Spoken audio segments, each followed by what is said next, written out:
So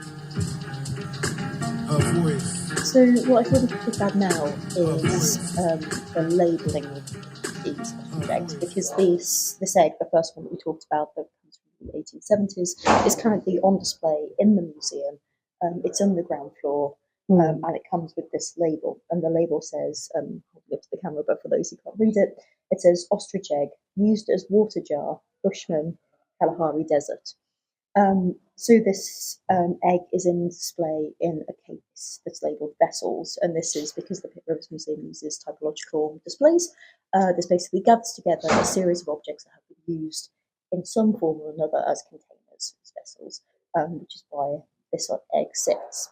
But we were looking at the display the other day, and we were talking about this label, and one of the things we're commenting on is how brief it is in terms of used as water jar. And we've just heard you kind of speak very eloquently and beautifully about all of the kind of different significances of this egg. So I'd be really interested to hear kind of your thoughts, both on the kind of the brevity of the label, what you think it doesn't say, what you would like it to say, but also I think about the language, because we've got this term here, this Bushman term, which is very much a historic bit of terminology that when the label was created, would have been the contemporary parlance for what we might now talk about as the San peoples, and how you feel that term sits on display in the museum, and how you feel about that. It's quite a big, complicated question. Yeah, so that's fine. Well, for me, I feel the term Bushman can be used on displays because it's actually quite important to know about the historical terms of how people were called, and changes that came with it, or like looking at that term can tell that this is how this group of people are like labeled as Bushmen, because for the first time when you come to an area, like you wouldn't know how to call the person, so people make up their own names to call the people because they're like mostly in the bush or things like that.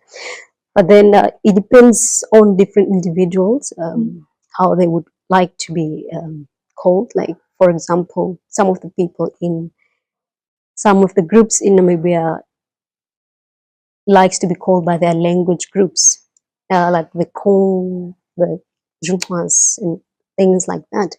But then for me, I think for this collection in the museum, especially this, we're talking specifically about this. I think it's important to note where the shells are coming from, the eggshells are coming from, and then mention the name Bushman. I think that's fine. But then we also add the term San as well, because that's how the communities were called throughout history and so on. But then, because we also don't know exactly from which group it came from, I think it's important to use the term Bushman as well as San, which are like collective names for this indigenous group of people. So, yeah, all of those terms. Yeah, so should it be ostrich egg, or because this is not an egg anymore, it's just a shell now. So I don't know if you should say ostrich egg shell. We can definitely be more precise. Yeah.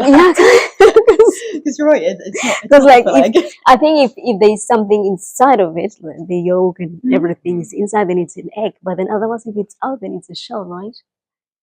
Or ostrich egg container, something, or ostrich egg jar.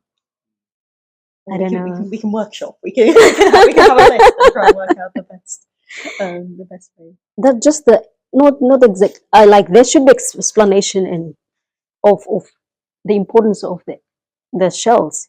So the thing is that just the name, like not exactly, just the label, not the label, but the topic. Yeah, just that kind of that just that kind of framing. Yeah, but then it's just kind of reduces a lot of the kind of complexity of the meaning and the kind of significance of all the wonderful discussions we've had about ostriches. And it kind of really none of that comes through in that label. Like for me, I would say shell container. I think people want to be led by you. Yeah, you're the expert. The egg will feel like the egg is still there, so it's sounds like, yeah.